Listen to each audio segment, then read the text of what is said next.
Thank you all so much for coming out tonight. This is such a fantastic audience. My name is Molly, and I'm the director at Magic, which if you don't know, is a lovely institution for just a couple blocks away from here. So we are so excited to be co-hosting tonight's event, and before we officially get started, I just have a few housekeeping notes to get out of the way. First, of course, I want to give a huge thank you to Aaron for letting us use incredible space for tonight's event. And I want to give a massive thank you to the incredible Center for Fiction. Refill.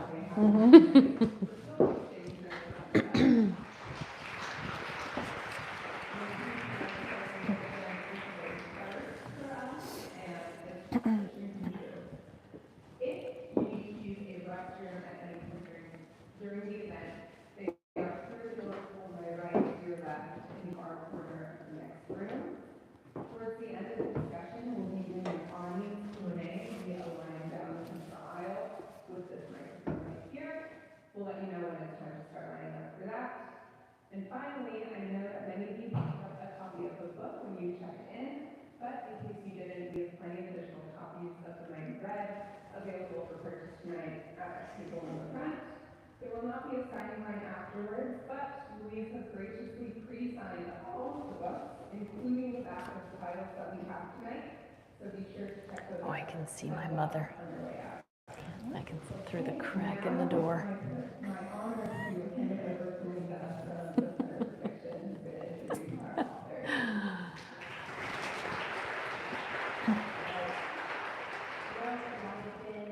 Executive Director of the Center for Fiction. Just thrilled to be co-presenting this event with our friends at Book for Magic in celebration of the legendary Pulitzer Prize and National Book Award winning author Louise Erdrich.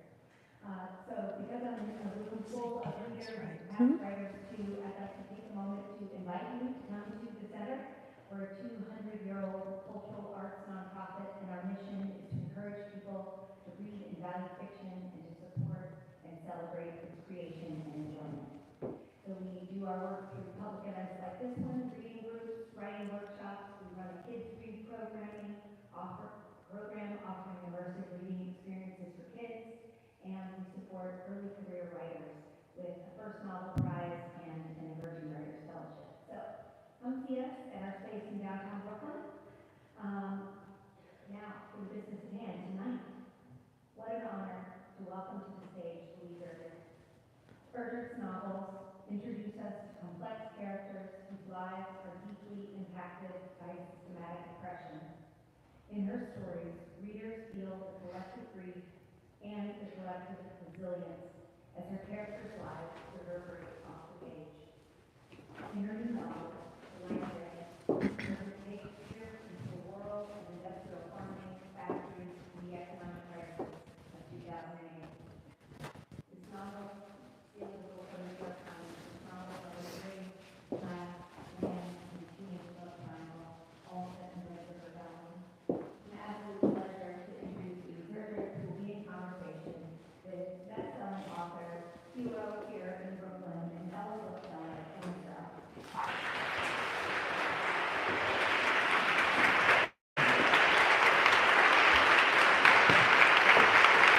Thank you. Thank you. Which chair would you like? I don't mind. I'm just totally happy to be here. Thank you.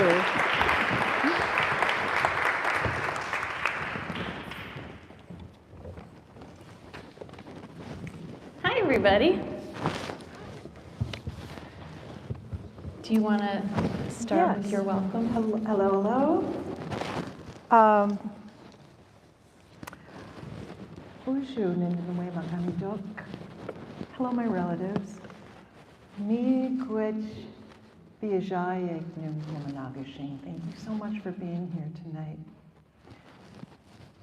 Miigwech Emma, Miigwech St. Anne's, Miigwech Center for Fiction. And now everybody knows the word Miigwech in Ojibwe, okay? So glad to be here tonight.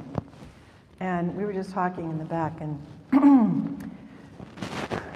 if we have an election in which Tim Walz is the vice president, we will have the very first Native governor of the United States, Peggy Flanagan, a white Earth Ojibwe. So, fabulous.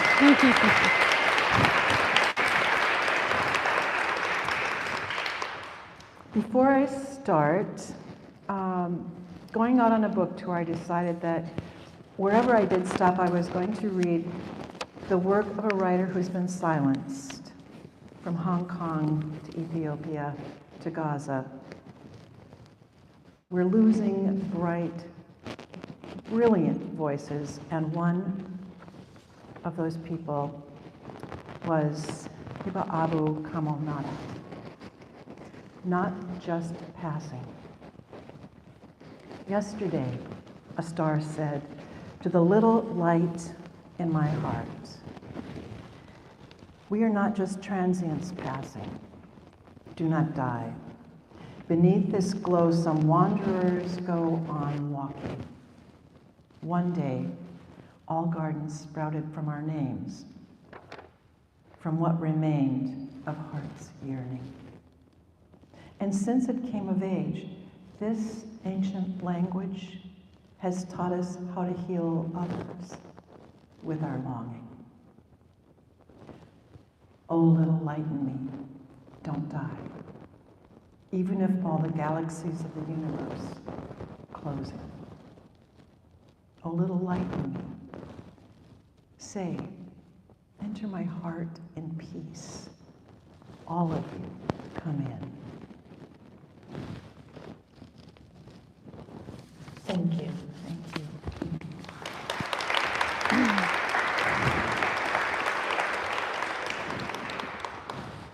And now, And now we go, I put this down here, and we begin to speak. and now Yes. we begin to speak. So I have like 12 pages of questions, but I'm going to start with a very simple one, Right. which is, can we talk about the river? Oh, I love that you started with that, because it's the mighty red. The mighty red. The mighty red is the river. So this river, which I grew up on in a small town in North Dakota, at the very base of the Red River, where it, as you see on the cover, where three of the rivers come together. This river flows north, which is very unusual. And this river thaws at the very bottom in the south, and then it bangs right into the still frozen river, into the ice, and so it floods. It's a really young landmass, this Red River Valley. It's of the north in North Dakota, not the Texas one.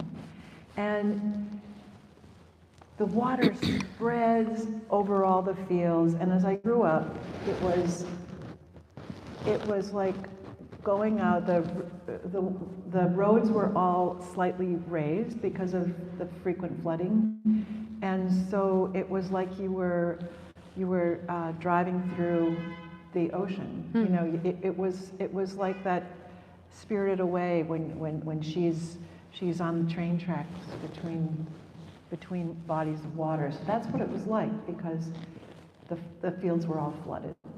And I just always knew about the river, and I suppose took it for granted. I didn't think about it, and I didn't even start the book really thinking about the river. I was just thinking about the dirt and the earth in the valley, and about the rich soil of the valley, which has been mostly depleted.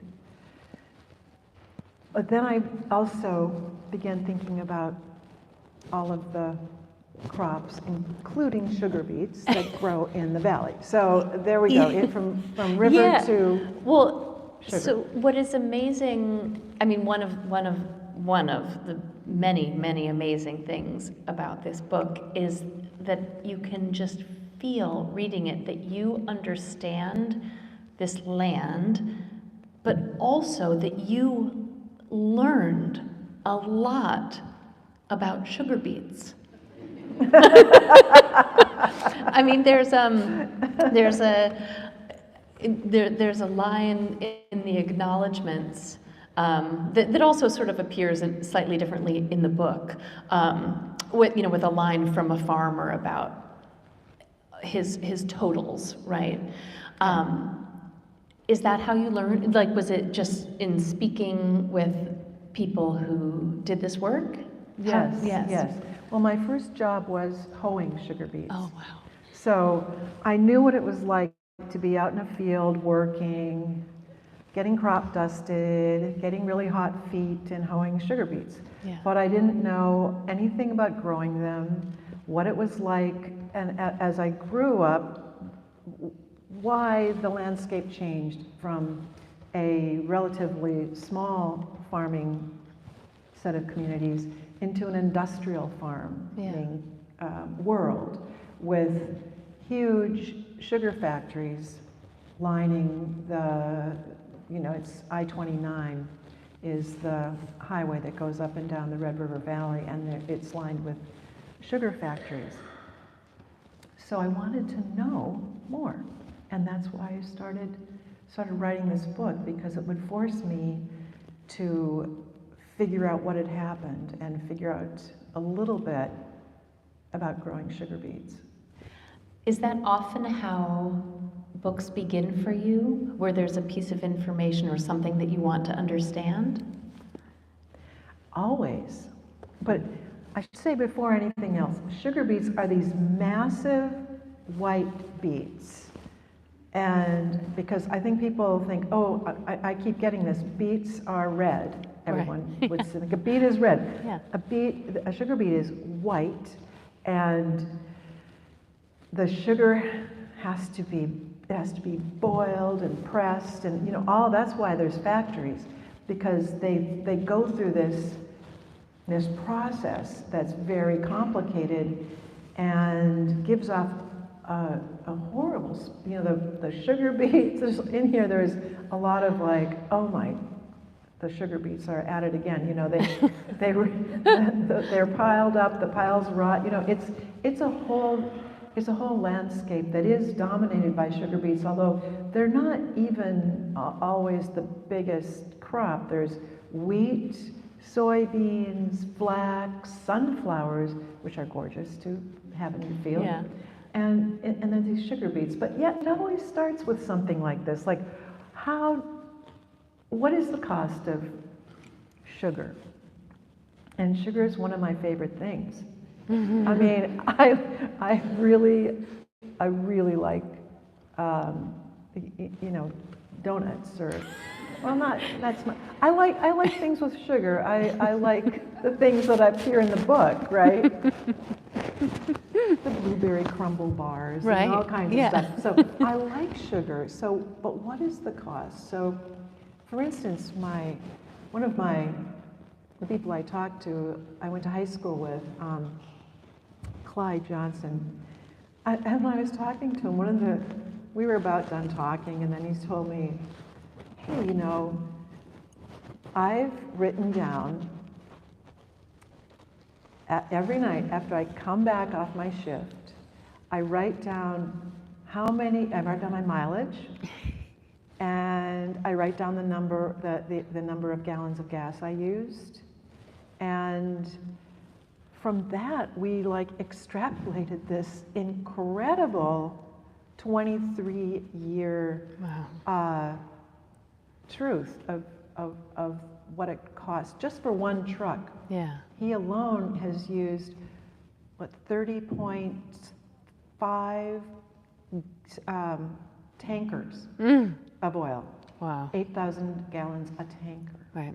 So he alone, and with every night there are, I don't know how many hundred beet trucks are on the road hauling sugar beets. That's only one tiny bit of it. Yeah. The other thing is that coal is used to boil them. But, okay, back to another question, because I'm going to keep going on and on about you know, the details. But it's because also there's a love, there's Yeah. there's a love triangle. Let's talk about Let's that. talk about the love triangle. I know it's interesting because I think that, this book contains all of this. Like it contains the beet farming and the pesticides and all of it, and this charming, like often hilarious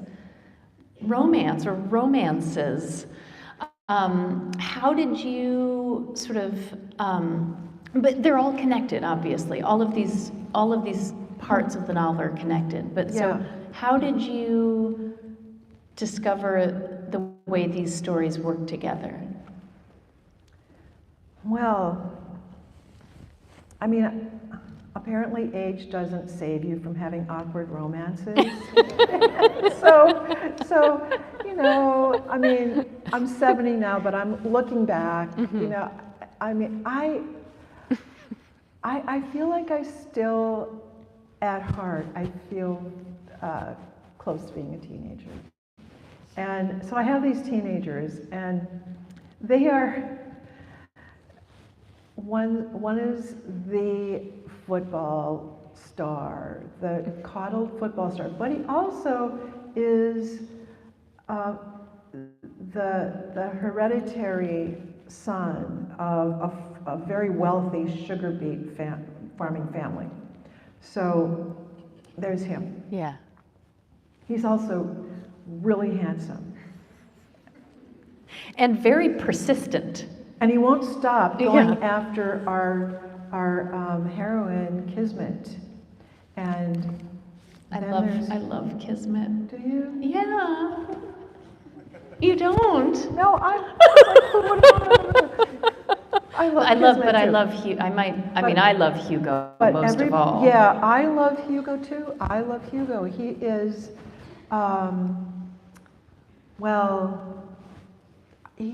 he's a gentle, red-haired, homeschooled, big-footed giant who before the easy ways of finding all on the internet all of these words, he finds every way possible in every language to say I love you to Kismet, and he does things like this all the time. Yeah.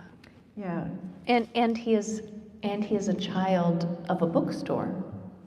Yes. Now this bookstore really it's kind of modeled not after our bookstore, Birch Bark Books in Minneapolis, Yeah. but it's after a small bookstore in my hometown. And it was so wonderful to go in there. It was a used bookstore. It had all kinds of wonderful books in it. And every time I'd go home, which was once every month and a half or so, was I'm Minneapolis, and we're just over the border in North Dakota. I would go in, and she would save books for me. And one day, this is a whole aside, but I went in, and in my very first years of doing book events, I was in New York City. It was in 1985, so 1985. And Mayor Koch? Yeah, Mayor Koch. Oh, Ed Koch. Koch. Yeah. Ed Koch was the mayor. And he was there, and John Updike was there. And I told the story about the fact that I had been a wrestling cheerleader, and I pounded the floor and said, kill, a lot. And he signed his book to me with the word kill in it. So I go into my little hometown bookstore, and she says, I'm trying to sell these books on the internet, and this was, way back when. And she said, but, your mom is always bringing in books from your house. Yeah. And I think I should really give this one back to you. I'd love to sell it. And I open it up and it says, kill. I love that bookstore. That's in the book. So all of these little things are in the book Yeah. that are about my One of the things that I love about the bookstore in the book is that, so Hugo, who is this red-haired gentle giant, that he's describing a customer. There's a pair of customers in the store one day who come in looking for a romance novel, and he says, "Oh yes, I'm pretty sure that she's read it, she's bought it, read it, sold it back, and bought it again several times." Over and over and over. and he's just so, he's also so noble about his calling. Yes. He ends up giving his rival, who comes in begging for a book to please Kismet. Yeah. He ends up giving, he's like, how can I? How can I? And then he thinks of his like sacred vow to his customers. And so he pulls out, what is it? Clinical Sextasy by Lesbian Doctors. Yeah. Or man. But I love it. I mean, it made me think of just like sort of whatever the bookseller equivalent is of like the Hippocratic Oath, that like. I think it's there. Yeah. I think it's there, right? Booksellers, yes. There's kind of an oath. There's kind of a bond, something that is there for people who come in. Yeah. Yeah, for people who come in. So one thing that we haven't said yet, I don't think, is that the book takes place in 2008. Yes. And I believe we were listening to the hot tunes of 2008 as you were coming in. I don't know if you absorbed it anybody as pick such, up on that? but I believe that's what Yeah. you were listening to. Yeah. How was the time? I mean, 2008. It is a very particular moment. Mm-hmm. Was it always? Can you just talk about setting the book in that year? Well, I wanted to go back to 2008 for a number of reasons. I don't think it has been, we've really gotten over 2008, and we don't know what happened to everyone in 2008. Mm-hmm. And I put bank robbers in because people started rooting for bank robbers because the very few people got their houses back, Yeah. but the banks got bailed out. So, there was a lot happened then, and I remember the sense of panic and the sense of and the incredible distress that Yeah. people were in. Yeah. Yeah, but that's not all. It's also really, it's not before social media, but it's before the onslaught of true social media Yeah. began. And I didn't want to have that because I like books that have a lot of texting or whatever, but I just wanted to have this before we had to know everything about everybody, not from one another. Right. So, and also in North Dakota anyway, it was very hard to get a cell tower signal anywhere. Yeah. Yeah, maybe just in the middle of town. So there's a couple of times that people get bailed out when maybe they wouldn't have been bailed out. In truth, Right. I did allow a stray cell tower signal through once in a while. Yeah.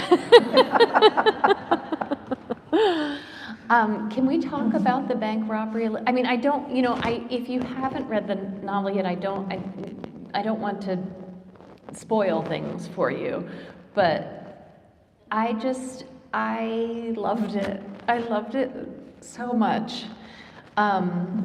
Did you? I don't know. What? Did those scenes, I'm thinking, I guess, particularly of the costumes.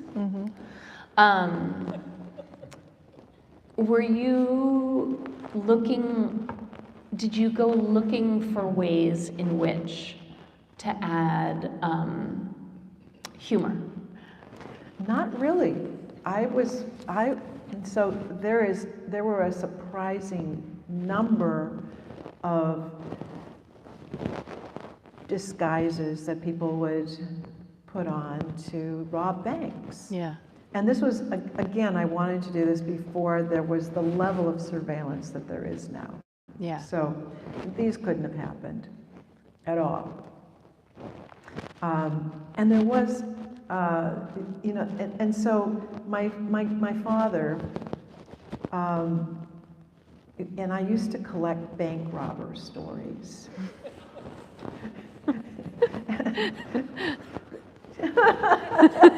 Well, we used to collect them because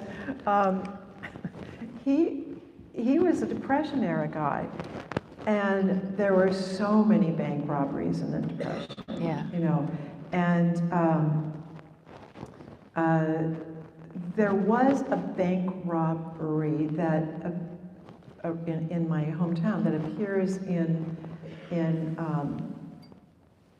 The Miracles at Little Nowheres. So there is another previous bank robbery where somebody called the actor robs a bank.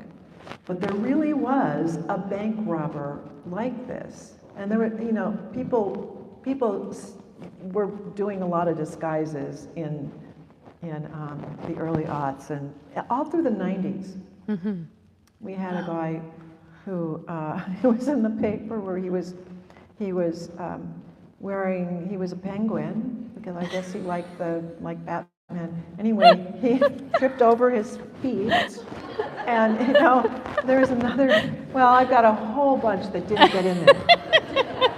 But those are all made up. No, I didn't. Yeah, those are made up. Right. But I like knowing that you'd been collecting them sort of as These sort of were background. tribute. These Right. are Yes. tribute to my Yes. dad. Yeah. A tribute to my dad. Yeah. Exactly. Well, I love them. I think Yeah. they're a lovely tribute. So, can we talk about Crystal a little bit? So Kismet, who is the center of this love triangle, her mother, Crystal, is also a fascinating character. And I understand that you were originally going to call the book Crystal. Is that true? Yeah, I was going to call it Crystal. But in fact, I realized it was about all the people living on the Red River along in this community. So it ended up being about the river was really the central character. Yeah. Yeah. But Crystal's still there. Crystal's important. Yes. Yeah, Crystal's Kismet's mother, and she's a beet truck driver, and women do that a lot. It's really hard work, but that's how she's supporting her daughter and her husband. Yeah. Yeah, when the book opens. Until other things happen, which I will not give away. Until other things happen. I want to go back to bookstores a little bit, if you don't mind, just because. Absolutely. So there is this bookstore. Obviously, The Sentence, your last novel, was very much about your bookstore, sort of. I don't know, a sort of fictionalized version of your bookstore. How do you think having a bookstore or even working in a bookstore, what do you think that does for a fiction writer? I mean, because I know, you're talking to me tonight, you were just in Nashville with Ann Patchett, there are a lot of us now. What do you think it does for your fiction to have a bookstore? Well, I would have said that it, along with Anne, I thought, well, we do see where there is a gap, and I did see that there weren't a lot of people writing about industrial farming love triangles. but I really didn't think of, I mean, I didn't really understand how deeply, I mean, it's been open since 2001, so it's been open a long time. And how deeply that had kind of, the bookstore had kind of made its way into me until I began to be irresistibly drawn to writing about a haunted bookstore. And this haunted bookstore became our bookstore because I couldn't really write about a different bookstore. And so that's one of the ways, but also I think that for a long time I became much more aware of, and I still do feel aware of what's going on in contemporary fiction and what's coming out, being excited about the next book, and I truly love that. But I also then take time away to just read classics that I skipped or that I want to read again. But if you want any suggestions for books, I have some. Yeah. Always. I mean, I feel like that's, it's funny, one of the things that, writers often get asked is sort of about what they're reading, but booksellers are really the ones to ask. We're the ones to ask, really. But then you have to tell me too. Yes, of course. Okay. So I read this book by an Alaskan writer, Eowyn Ivey. Oh, yes. Yes. The Snow Child, is yes. that? Yes. And this was called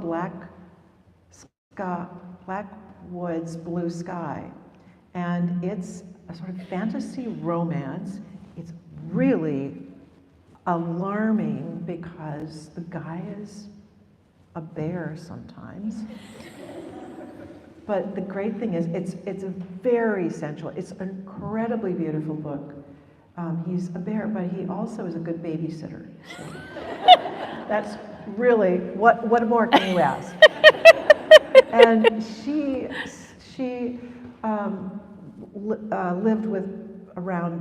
she lives in Alaska, but she went to be around brown bears, Kodiak bears, kind of study them for this book. Yeah. Then another is the author of Erica Krauss, who wrote a private eye memoir called Tell Me Everything. Wow. But this new book is short stories, and it's got this great title, Save Me, Stranger. They're just wonderful.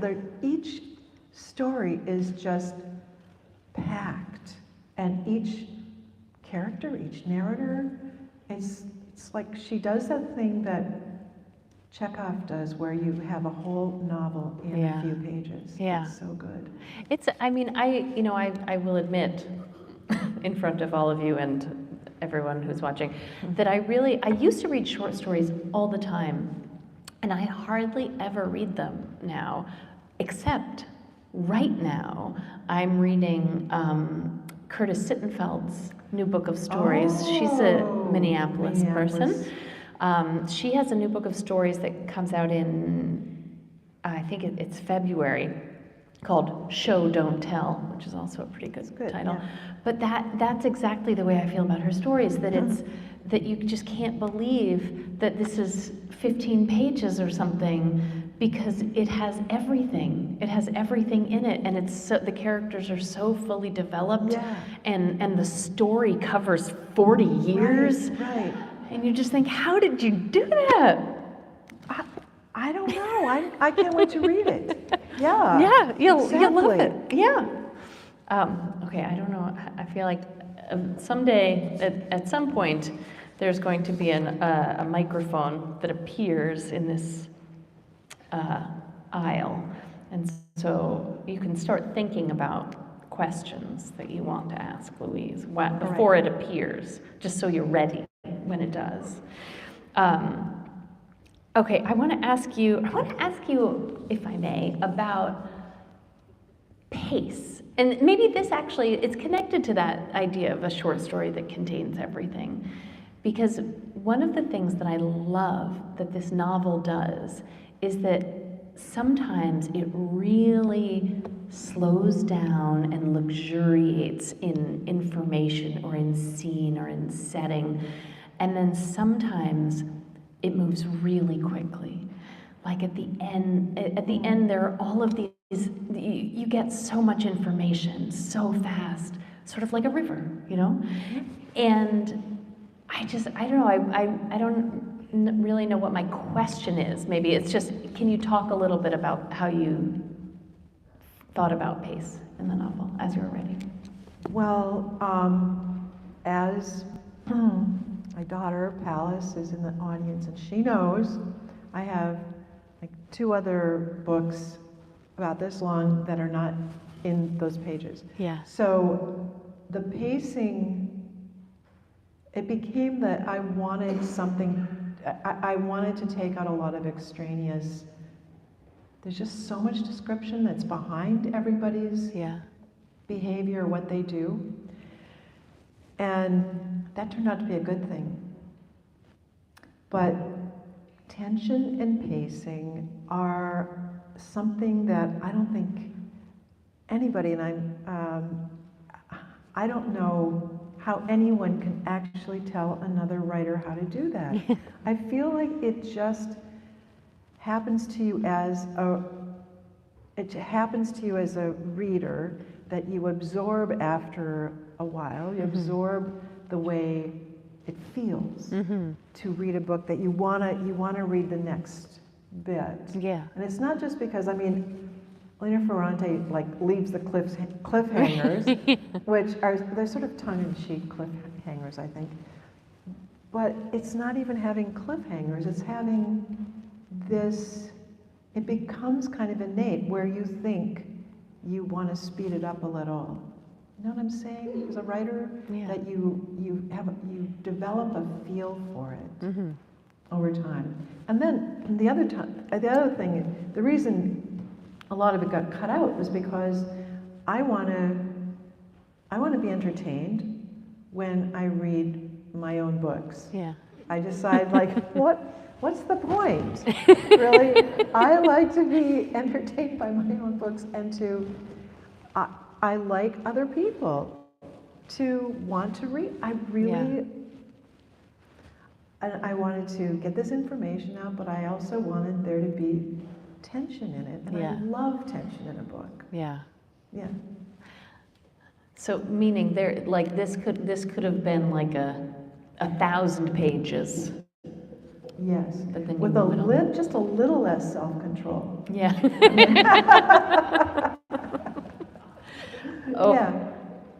The microphone. Has appeared. Yes, beautiful. If anyone is feeling brave, or even not. Yeah, I guess you don't have to be brave. You just have to be willing. Yeah, curious. Yeah. This is another bookseller, I will tell you. This is a plant. I know, like, embarrassed, that's going to be my question. So, to both of you who are 2 huge literary heroes of mine, including the prize winners, but I never thought I would run into running an indie bookstore, which I do. I run Thunder Road Books in New Jersey. All right. But I have to ask you, as you both know, and I was just talking to your mom about this, running an indie bookstore is a huge undertaking, and you're so blessed to have beautiful communities behind you. I have to ask both of you, how do you find the balance in running your indie bookstore empires and also being such prolific writers? Where do you kind of cut the ties on the day, if you will? That's to you first. Oh, but you've been doing it so much longer, and I'm hoping to learn something from what you say. Oh my God. Well, now I have my daughter Pals and Nadine, who is just this incredible manager. So to a lot of people's surprise, am never in there behind the cash register. I'm not cashing out books. My biggest contribution now, although it was not in the beginning, is signing the books. I sign all the books, and sometimes I pop in and I just recommend books right and left. I grab people and I recommend books, but I don't. I try to distance myself now because I have to write, and I tried in the beginning too because I had to write because I was the bank for the bookstore. So that was one of the things that was true. But I love the bookstore, but I have Palace, my daughter, and I have Nadine, and I have finally, oh my, thank you, St. Anne's. I have finally got a really happy crew, and that's actually, that is the secret, is to have a happy crew, because otherwise, and I am human resources, so so to have a bunch of people who really love selling books and really love being there and really, to try and make a good job for everybody is the point of the bookstore, and to sell books to people who want books. And for me, I have to write, so Yeah. I didn't answer your question at all. It is true. It is to have a happy crew is the best part. Yeah, have a happy group of booksellers. Happy in a kind of mildly depressive way. Because we're introverts after all, and we're sort of like forced to be in the, yeah. I agree really with just about everything Louise just said. I mean, I was in the store, and before we opened, Ann Patchett told me her number one piece of advice was for me not to learn how to work the cash register. Oh. Yeah, which I did learn how. I do know how, but I am by far the slowest. Like it is pathetic. It is pathetic to watch me try to look up which tote bag something, it's terrible. But I understood what she meant, which was to remember that my job, that was, having the bookstore was going to be part of my job, but that my main job was still to write books. But yeah, I mean, it hasn't been as long as Louise, but we're coming up on 8 years, which is Hooray. a long time. Great. Thanks, guys. Yeah, one day at a time. Nice t-shirt. Thank you. Oh, yeah. Hello. Either of you could answer this, but could you speak a little bit about your writing practice and how maybe it has changed, or if you had one specifically more strict about it and you've seen it evolve over the years? All right. Okay. Mine is just whenever my children are not there, that's when I can work. I used to, I don't know, I was never particularly precious. Because I grew up in a house with a writer. My dad was a writer, and I understood that it was like a real job. That it wasn't like, you're like, oh, muse, speak to me. It was like, no, you sit down and you work. But having small children makes it much harder. That's why school is so important. What do you think, Louise? School is so important. Yes, I can remember there being times, right now, I'm seeing just how, with grandchildren, I'm seeing how the first of the illnesses of fall are rampaging through the children.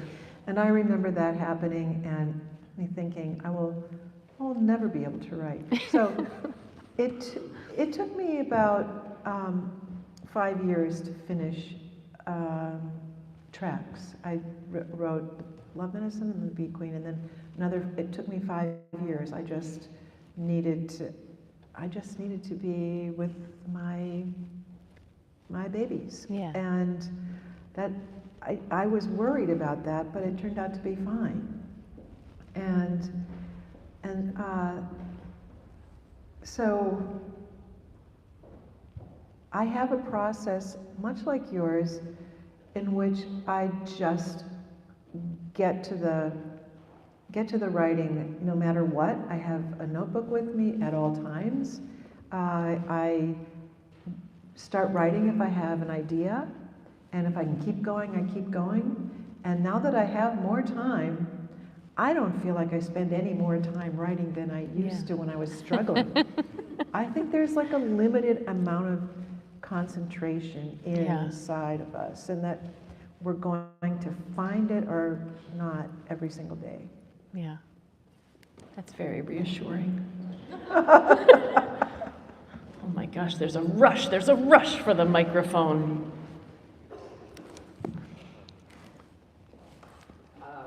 I grew up in Minneapolis. Oh, hooray. 21st Street, apparently your bookstore is a block away from the house where I grew up. I haven't been back up to see it and see my house, but it's very nice to know that, and I will. And I've loved reading your evocations of Minneapolis and Minnesota and generally the upper Midwest. I wanted to ask about generally the production of sugar. Yeah. And the history of it before sugar beet farming, which I think didn't happen until the late 19th century. And of course, sugarcane farming is completely implicated in slavery and oppression. I don't know, if perhaps in a way, at least analogous, if not exactly comparable, to what the farmers who were so indebted to the government, even though they think they're independent, have suffered since in the 19th and 20th century, and whether, I don't know, I mean, I'm not saying you have to, but I mean, whether that for me, that was very invoked in your story of the sugar beet farmers, and I wondered if you thought about that at all. Yes, I have. Yeah, and there is a section in the book that talks about sort of what you're asking, and it's called Bone Black. So it's about how sugarcane was made into sugar in Philadelphia, which was Sugartown, and it was how at the same time that the whole thing was developing, the buffalo were being slaughtered. There were bones that littered the entire West, and that the bones were shipped back east and boiled and made into charcoal to produce sugar. So there is still sugarcane farming, and it's a whole different set of issues that's... I know. Okay, so what was your question? Well, I mean, you're telling me a lot about it. Thank you. Thank you.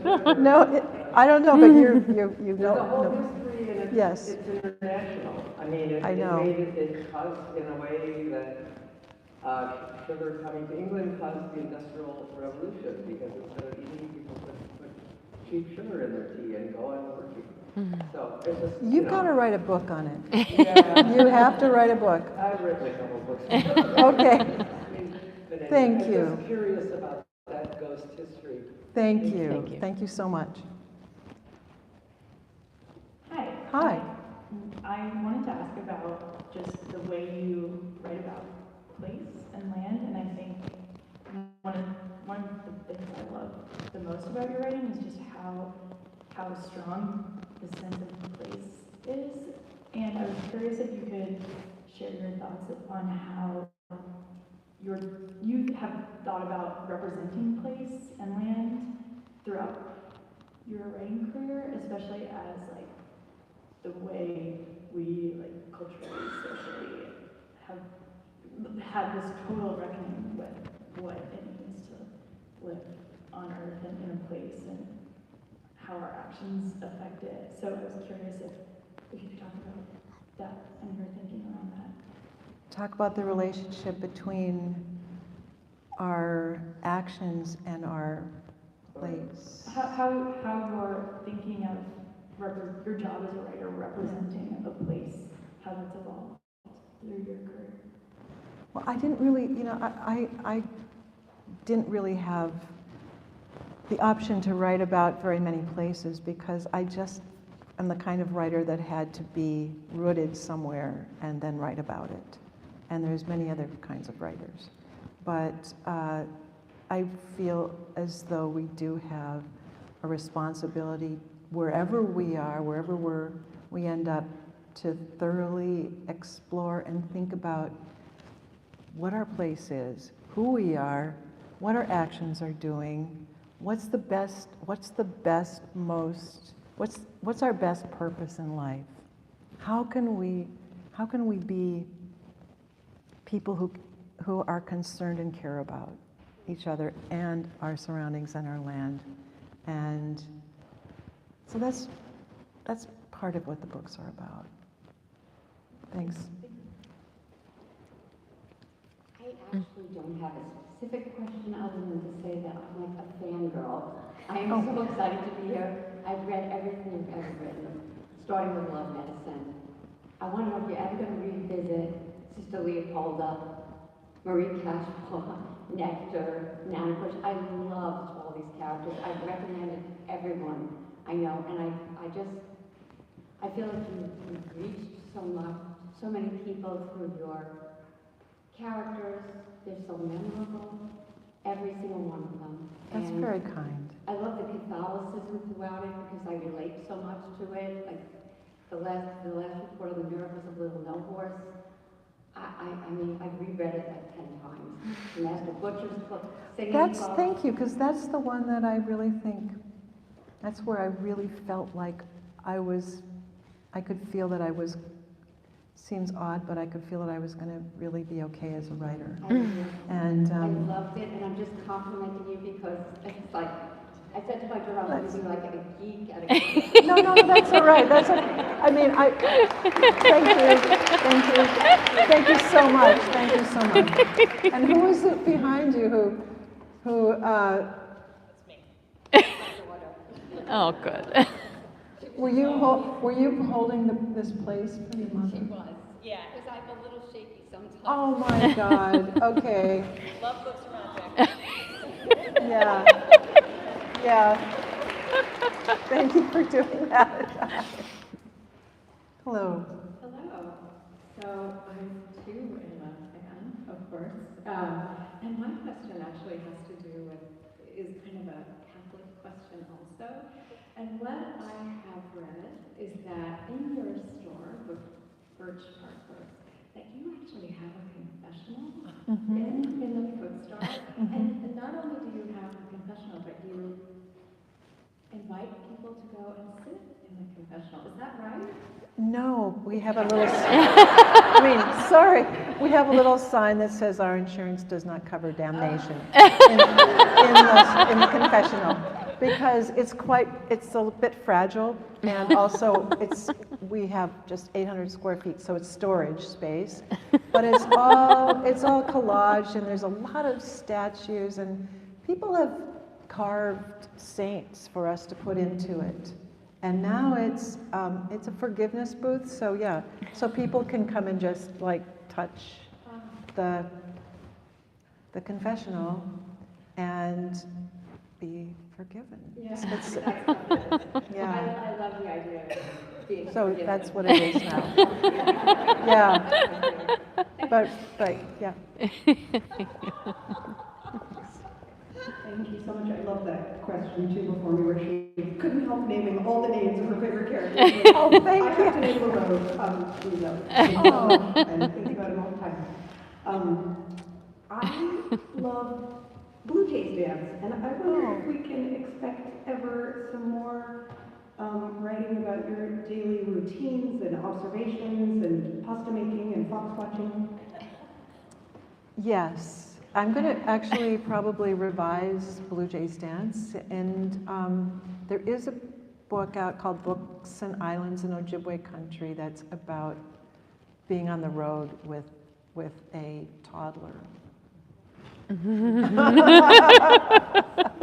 And so that's, but yeah, I think so. I think so. But thank you. Thank you so much. I'm here to bear the unfortunate news that that's all the time we have for tonight. Just have one more person. One more person. One more person. You can do it. You were at the end of it. Oh my gosh, I feel like this is not worthy of being up there. No, it's a perfect question, whatever it is. Thank you. I'm also very starstruck to use my favorite characters. List of favorite characters, which I like. But Shadow Tag was one of this book as well. But Shadow Tag to me was like, this is probably gonna sound wrong, but some of the best like food writing that I've ever read. Which when you first think of that book, you probably don't think of like food. Nobody's ever said that. Thank you. I'm No, but I'm a big foodie. But I like consuming food. I grew up in a house where we ate a lot of fast food or takeout. Yeah. I never learned how to cook. I still can't really use my air fryer. And I was wondering for you, to get good at food writing, do you feel like you've had to master the art of cooking or master the art of creating, or are you just like also like a big foodie and consuming, or both? Well, I like food, but my daughter is the person who has inspired all of the food writing, because she's a fantastic cook, to tell us. But I'm so glad to end on this, because I try to put food in everything, because I really do like to eat. I do. Oh, don't you hungry? Thank you. Thank you so much. Thank you all so much for coming out. This has been such a lovely evening. Thank you, Louise, for celebrating this launch with us. Thank you, Emma. Thank you, Emma. Thank you, Books and Magic. Thank you so much. And thank you, St. Anne's. Thank you to everyone who asked phenomenal questions. As we wrap up, I just want to remind you all that signed copies of The Mighty Red and many of Louise's backlist titles are available for purchase at the table where you checked in, so definitely grab one on your way out. That's all we have for tonight. Thank you so much for Thank joining you. us. Thank you. Have a lot of fun. Thank you so much. Yeah. Thank you.